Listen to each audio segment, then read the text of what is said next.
thank you all for having me here. Appreciate you guys sharing some of the projects that you're working on right now.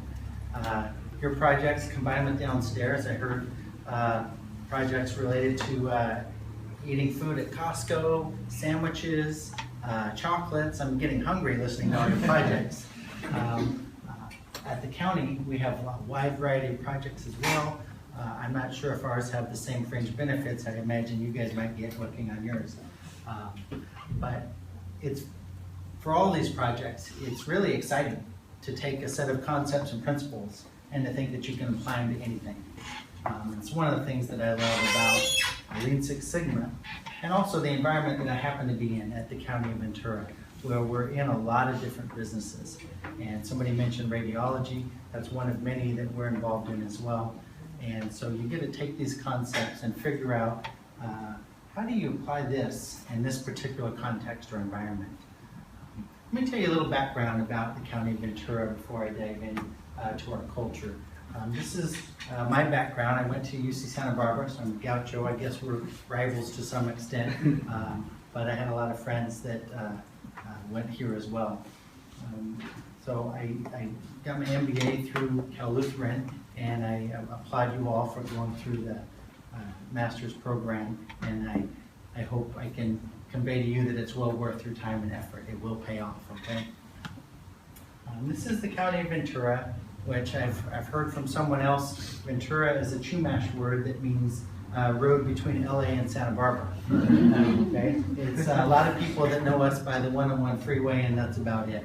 There's actually a lot of quite nice places there. I live with my wife and family in Camarillo. I've worked for the County of Ventura for 15 years. There's a lot of beautiful places there. My wife and I are happy to raise our family. We have 4 young kids between the ages of 6 and 12, which being a parent happens to be a great training ground for being a manager, where you're trying to lead people. My wife and I have often said that one of our kids, we've known from a very early age, like 2 years old, that she's going to be a lawyer. But that's a good thing, because my other kid's going to need a lawyer. And these are the challenges that you're going to come across. Okay, all of these technologies, knowledge and principles around improvement, that's the easy part. It's taking that and working with people and taking them where they're at and the culture of their, not only organization, but their work group. And when I think of culture, what I think about is, how are things done around here? This is what happens, what managers pay attention to and what they let go of. Right? Do people think things around here are fair? Do they think that they're acknowledged for their work? These are kind of the intangibles that actually determine, to a large extent, whether you're successful in process improvement. And as managers, you have the largest say on how to set the culture for your work group and your team. And in fact, at the County of Ventura, our latest focus is on middle management, because they have so much influence in that area. So within the County of Ventura, we have just over 8,000 employees and 26 different agencies doing all sorts of things.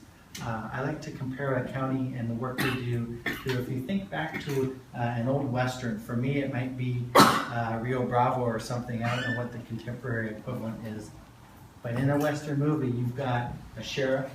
The sheriff's got a jail, right? You probably have a judge, maybe a town doctor, probably a mayor. See, these are some of the roles that are vital for any community. And these are the types of services that the county's there to provide, is how to make the community function successfully. These are the main roles that we're involved with.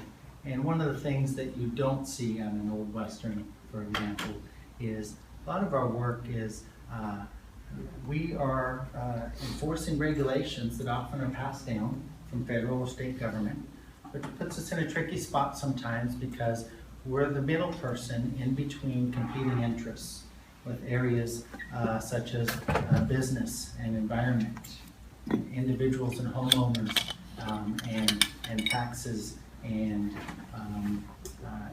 issues like pesticides, and balancing the needs between farmers and growers and the health and safety of people.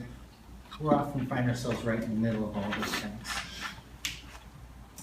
The way we started with Lean at Ventura County is, this is Paul Groskold. He's the director of our General Services Agency. He's a former Navy pilot and happened to be a former commander at the Point Mugu Naval Base. And so when the county about 7 years ago started looking around for, how do we find some best practices and way to improve our work, he had some contacts at the Navy base.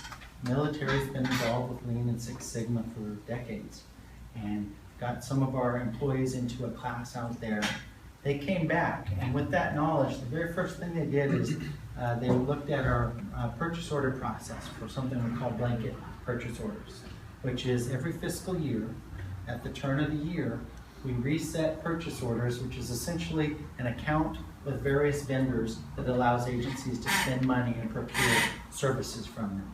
Well, the problem is you have to reset that every fiscal year as the new budget comes around, and there's this kind of dead period where until the new purchase orders are created, you can't spend money, and therefore you can't buy the services you need. So this is a quick turnaround problem, and they were having trouble getting it done in a timely fashion. Well, they use Lean Six Sigma. They cut their process down from 30 steps to 11, and they went 6 times faster. I got everyone's attention.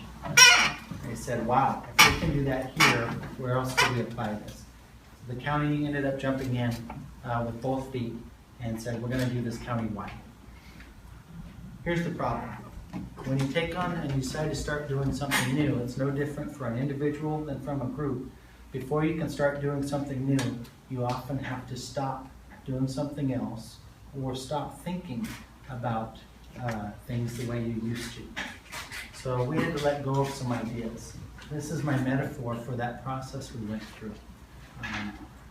This is an image that is over 100 years ago in tribal lands. This is how they would catch monkeys for food.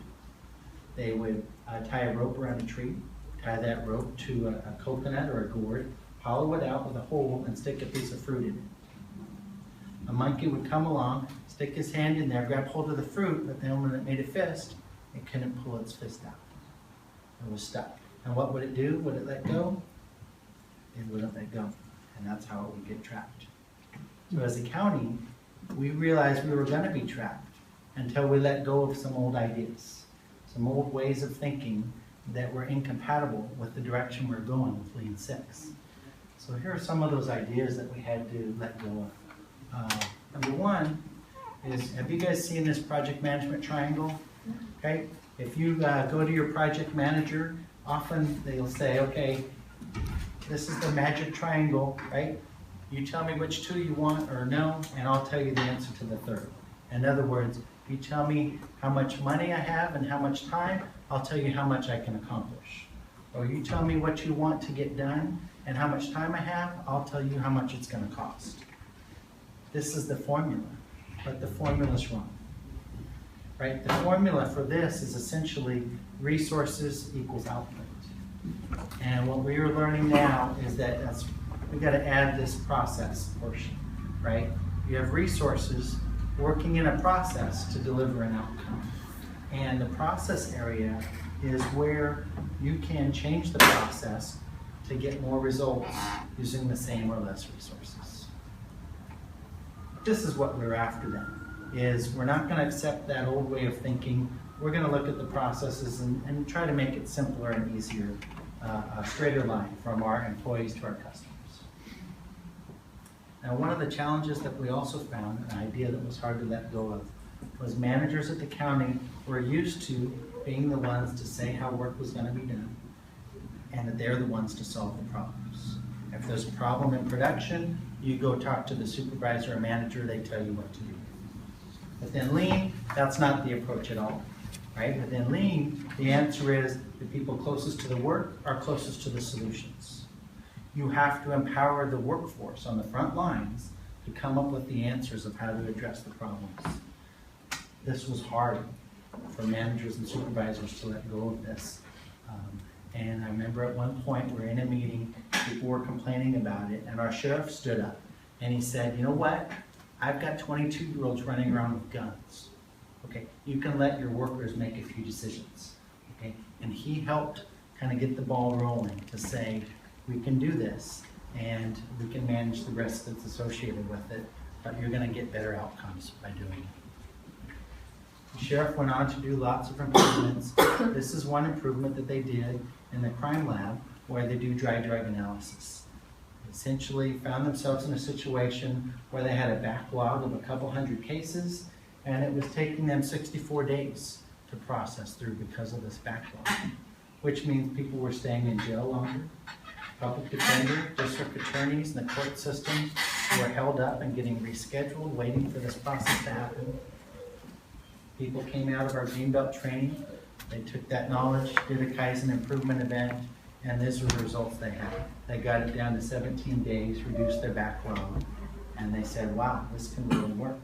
And incidentally, one of the biggest changes they made during this one was the supervisor let go of delegating every workload item that came in. And they set up a pool system where the scientists can come and just take the next one as soon as they're ready. This past year, our residency program for family medicine at the county was awarded and voted #1 in the nation by U.S. and World News. And this is a program where they are training brand new doctors who are practicing medicine, right? The key word on practicing and learning. And yet they're practicing on what's the most important thing to any one of us. Here's an environment where you have, it's critical to get it right and to take care of the patients, but you're in a learning institution and you're training people how to do it. What a perfect example of what it's like and what Lean can do in an environment that's set up where you're delegating authority to make decisions, but you're learning from them as you go and you're managing the risk along the way. So this is really what the county's after, is to develop a learning institution and environment where you're empowering people to do the work and come up with the solutions. Use it or lose it. Okay, this is another mindset that we struggled with letting go of. The idea that having a balanced budget is not the same as making efficient use of your funds. The mindset largely is if you don't spend it, then next budget time comes around, it's going to get cut out of your budget. So you better spend all the money that's been allocated to you. The mindset shift was, no, we're actually going to figure out what it costs, and if we can save some money, we're not going to spend it. One of the improvements that came out of this mindset change was within our Public Works Agency and General Services Agency, they both have projects that use heavy equipment for construction, roads, and so forth. They had their own separate equipment, their budgets were balanced, they were fine. But there were times when they noticed that Public Works might need a backhoe for a job. Theirs was not available, so they would go rent one. Meanwhile, General Services Agency had one sitting out in the yard that is right there at the same facility, but they had no system in place to share the equipment. They sat down, they figured out a method for sharing this heavy equipment, and the very first year they did that, they identified 3 pieces of equipment that they didn't have to replace. It was scheduled for replacement. They decided they didn't need it because by sharing resources, they had what they needed. So almost $500,000 just in the first year from figuring out how to do that. When there was no need to do that, they had the money to spend, but then they took that money and found something more valuable and efficient to spend it on. So this idea of the Pareto principle and the 80-20, have you all heard of that? Yeah. Okay.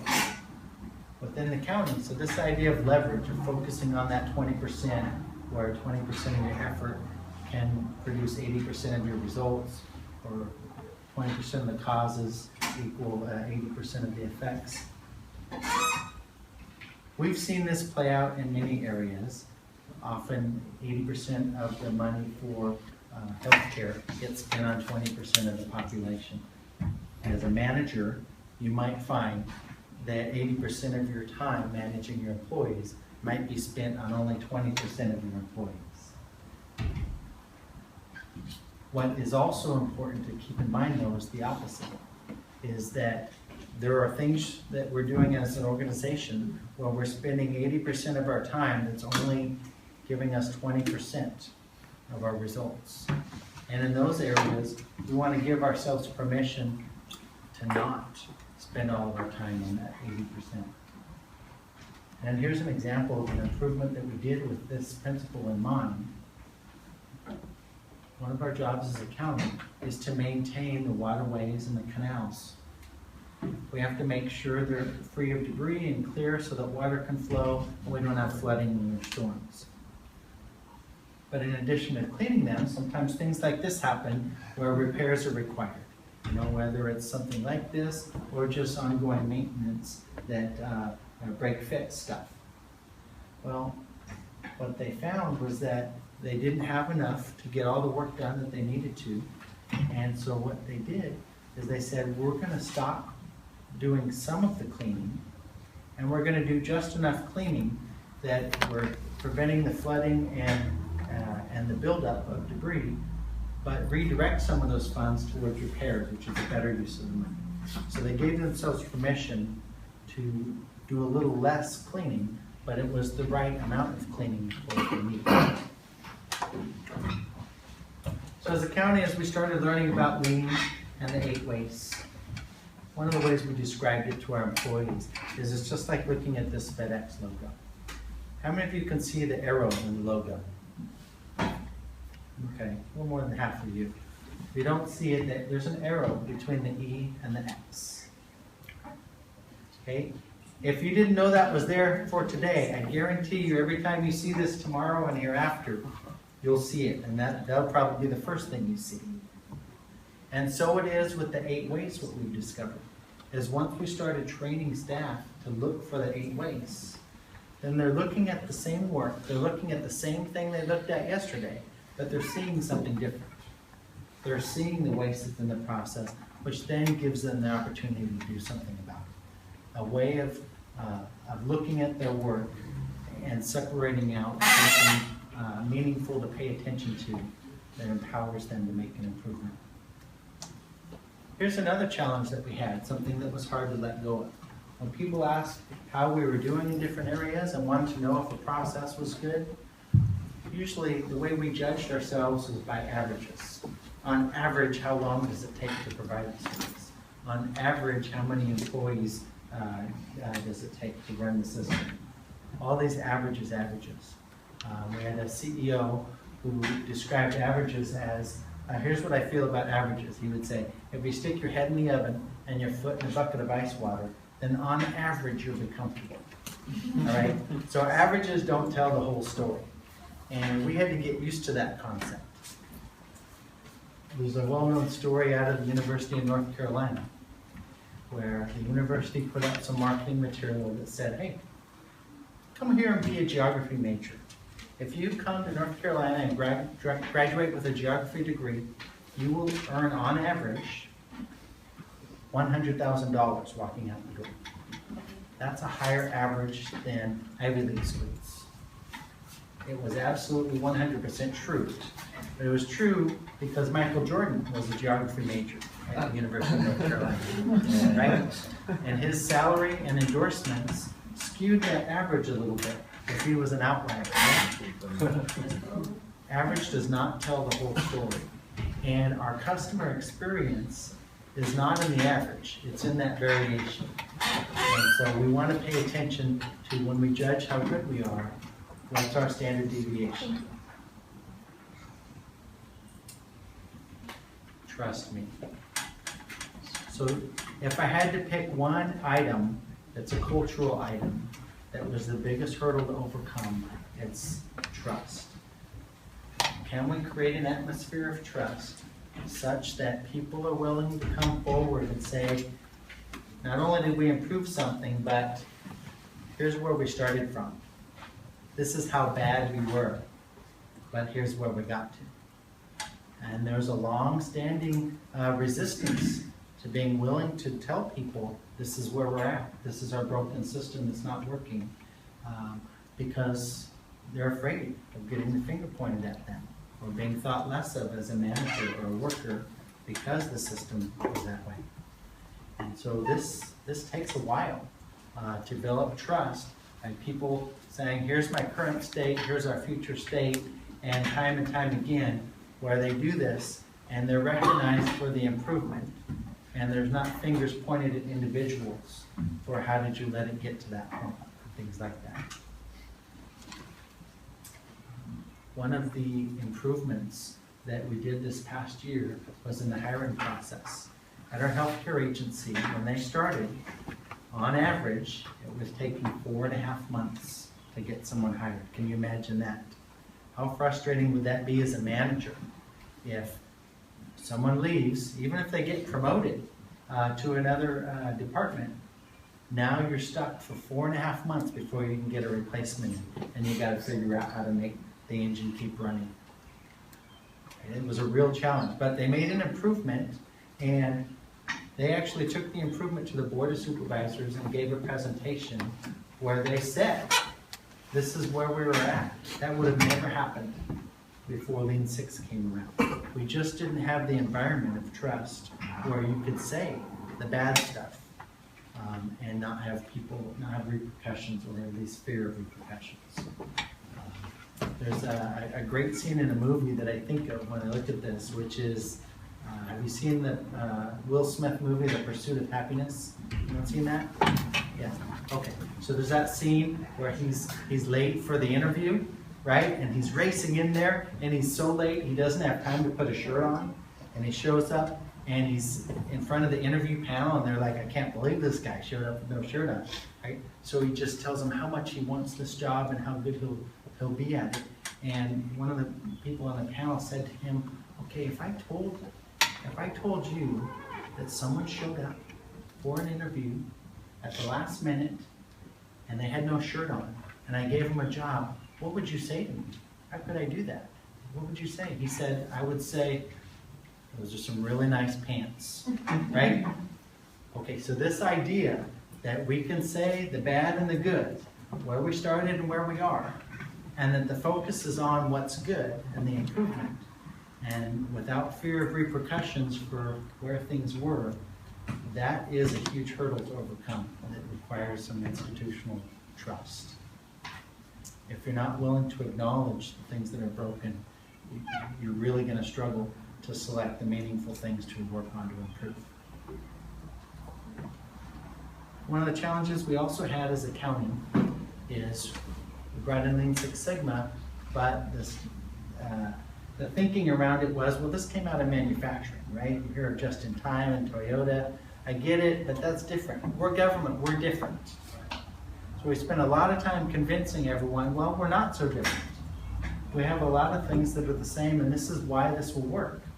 Okay? We have value streams and systems of work. We have customers that we're trying to provide value to. We want to get faster. We want to reduce our costs. We want to improve our quality. We're trying to do the same things as manufacturing. This is why these tools are going to work. So we do pay attention to our customers. We keep track of satisfaction ratings related to different services across the whole county. One of my favorite stories has to do with a particular improvement that came out of our mailroom. As a county, over the last 7 years, we've saved over $23 million. But one of my favorite improvements was worth about $10,000 a year annually. It came out of someone named George that worked in our mailroom, and he noticed that there were packages that were regularly being sent from our clerk and recorder's office to the East Coast, but they were putting it in the wrong size package, and if they would just put it in a different package, they would have a much lower rate associated with all these shipments. Okay, so that's not the amazing part. You probably noticed that all the time. What was amazing is what he did. He picked up the phone, called a manager in another agency, that the head of that agency is an elected official, and said, hey, I think you guys should change your process. Here's what you guys can do and we'll save money. And that improvement happened. Now this is when we knew the culture was starting to change. All around you, you have workers in your organizations that will notice things. But when you're willing to do something about it, and to actually make suggestions that are not only specific to your own work, but to other areas, now you've got an environment where improvements can really happen.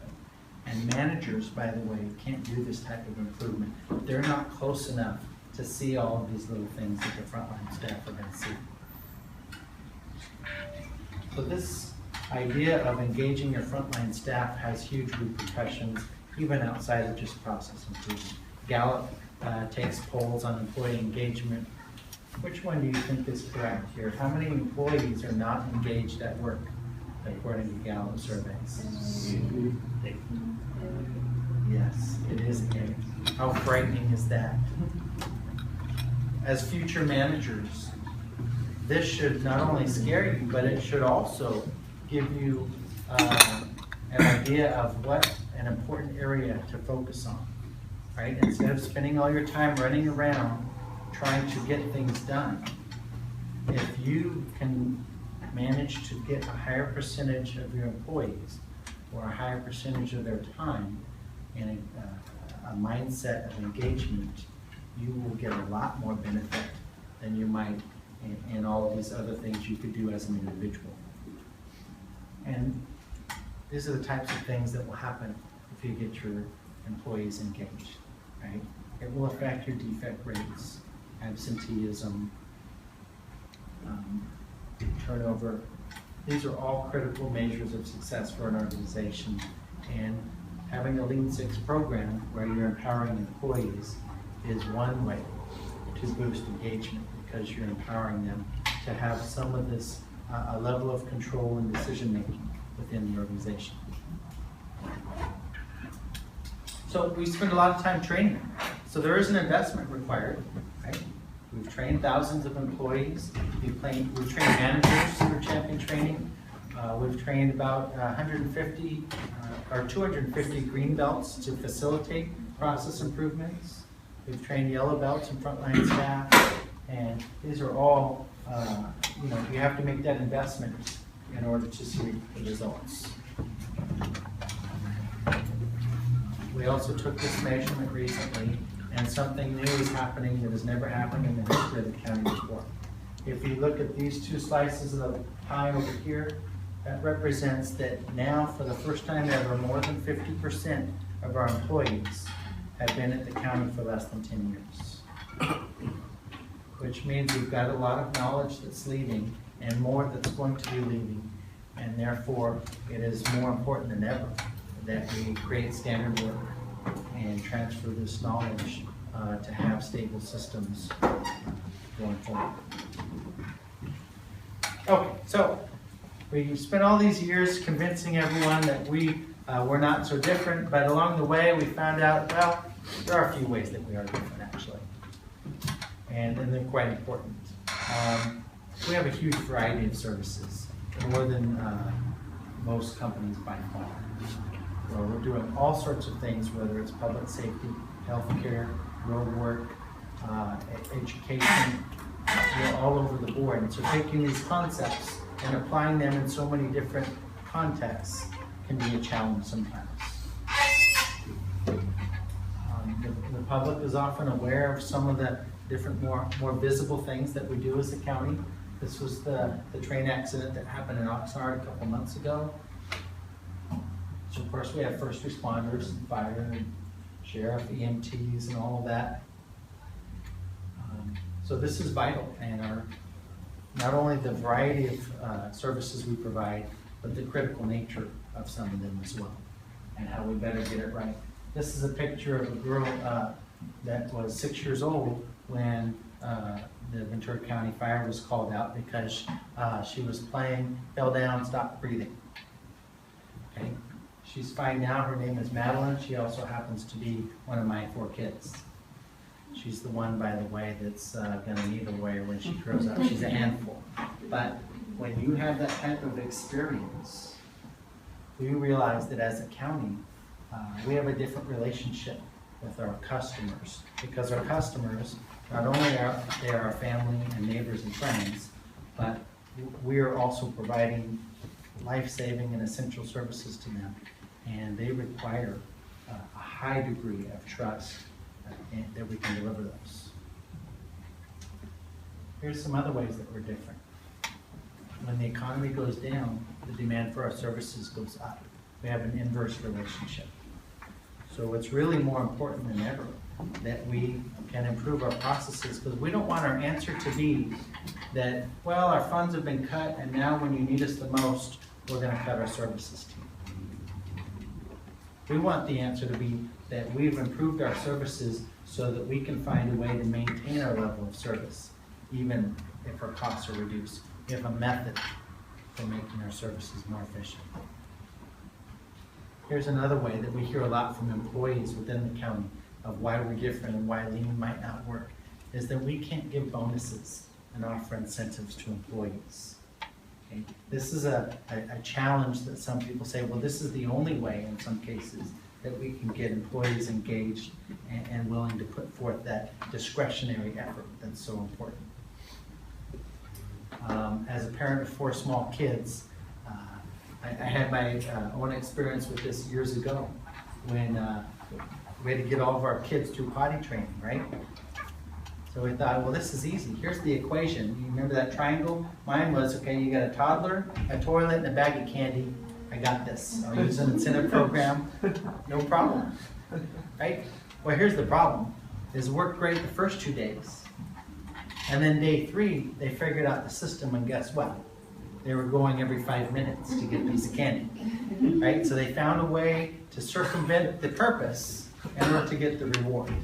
And I didn't realize it at the time, but what I had stumbled on is, a scientific principle that's been proven. In fact, there's a common term for this, which is called the Cobra effect. The Cobra effect came out of 100 years ago on the island of the Philippines. They had a problem with too many snakes. And the government said, what are we going to do about this? We don't have the resources to eradicate all these snakes. Here's what we'll do. We'll offer to pay the public. Anytime you bring in a dead cobra, we'll pay you money. And this will help get the snakes population reduced. Sounds great, right? Sounds like a bag of candy, right? What started happening? They started breeding cobras, right? So that they could kill them and then bring them in to get the money for them. So when you hear the term Cobra effect, what it's referring to is this concept that incentive systems are a slippery slope that are very tricky. And in fact, over time, what science has found is that incentives work, but they work in very limited situations that are often short-term in nature and have relatively low need for creativity and intense thought or emotional input. The way to get employees to stay and the way to get that discretionary engagement is not through incentives. It's through paying attention to the long-term effects like fairness. Are people treated fairly around here? Can I trust that my manager will listen to me? Do they recognize the good things that I'm doing? You've seen Daniel Pink's book where he talks about autonomy, mastery, and purpose. These are the types of things that foster engagement and get people to stay, rather than short-term incentive programs. So we've really found that it's a blessing in disguise that we can't do bonuses, because we're forced to pay attention to these other areas that we can encourage that engagement. And as I'm winding down here, regulation is another area where we're different. Okay? If you look up the definition of what is value to your customers within Lean, often the answer is, something that they're willing to pay for. Okay, that definition doesn't work for a lot of the services that we provide. People aren't willing to pay for it. They don't want it, but they don't have a choice. Right? In the worst case, you could say, we don't have customers, we have hostages, because they can't go to a different county to get a permit. They have to come to us. So what can we do in these situations where we are an enforcement arm, or we are mitigating and providing this middle ground between different groups that have these conflicting interests? And so the things that we focus on in those cases is, yes, we can still, if you need a permit, let's make sure we process it quickly and that you can rely on the process to work. But we also have to pay attention to, are we treating everyone fairly? Are we transparent in how things are done, where we're spending our money, and things of that nature? So we are different than other organizations in terms of the value that we provide. By creating an environment of trust and transparency, that is a form of value that government can offer to constituents. So this definition of value is a little different for us as a government. The other thing that I'll add is, as a government, the Lean Six concepts work very well because we have a ton of processes. But we also recognize that many of our services, products and services, are designed as a safety net to help people when something's gone wrong.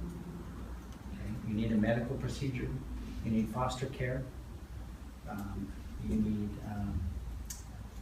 in some cases, to be held accountable and brought into jail so that the public is safe. These are all things where they're remediation after something's gone wrong. We also want to try and redirect more of our services towards the prevention side, which means what can we do to increase our emphasis on things like public health and a robust economy to provide more jobs and things that create a healthy environment. Also, many of these changes that we're trying to help people improve are not just providing a product or a service. In some cases, we're branching over into its behavior change. We want people to make better choices about things that they eat, getting exercise, staying away from crime and drugs. And so we've been starting to partner our Lean program with the concepts embedded in behavioral economics and behavior change, because in some cases, that's really what we're after, is trying to encourage positive behavior for individuals and the community.